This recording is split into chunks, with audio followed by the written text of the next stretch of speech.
টাকা হলো পুরুষ মানুষের অক্সিজেন। সত্যিই তাই, টাকা না থাকলে পুরুষ মানুষ বাঁচতে পারে না। হ্যাঁ,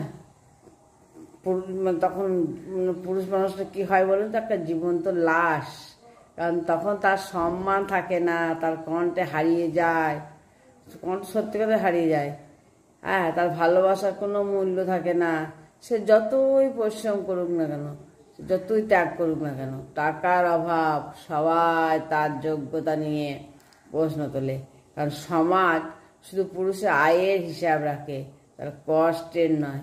সে কি করছে, তার কষ্ট হচ্ছে সেটা দেখে না, তার কত আয়, কত কিছু আছে সেইটা হিসাব রাখে। পুরুষ মানুষ যদি অসুস্থ হয় না, নারীদের টেনশন হয়।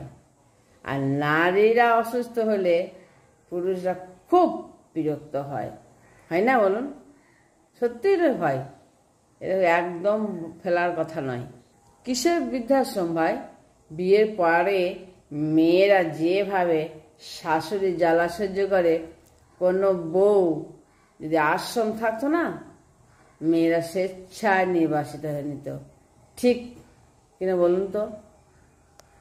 আপনি যখন আপনার ঘরের বউটাকে মানসিকভাবে সুখে রাখবেন, শান্তিতে রাখবেন, যতই অভাব থাকুক না কেন, যতই পরিশ্রম করুক না কেন, থালা বাসন মাজতে মাজতে সেই খুশিটা তার চোখে মুখে দেখাই যায় না।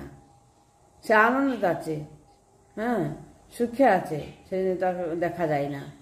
হ্যাঁ, যদি সে তার চোখে মুখে দেখা যাবে, কিন্তু আপনি যদি আপনার স্ত্রীকে মানসিকভাবে অশান্তিতে রাখেন, অসুখী রাখেন, তখন আপনি তাকে যত দামি পোশাক পরান না কেন, আর যত দামি উপহার দেন না কেন, যত দামি খাবার পরিবেশন করেন না কেন, সে খেতে বসে চোখে জল ফেলবেই।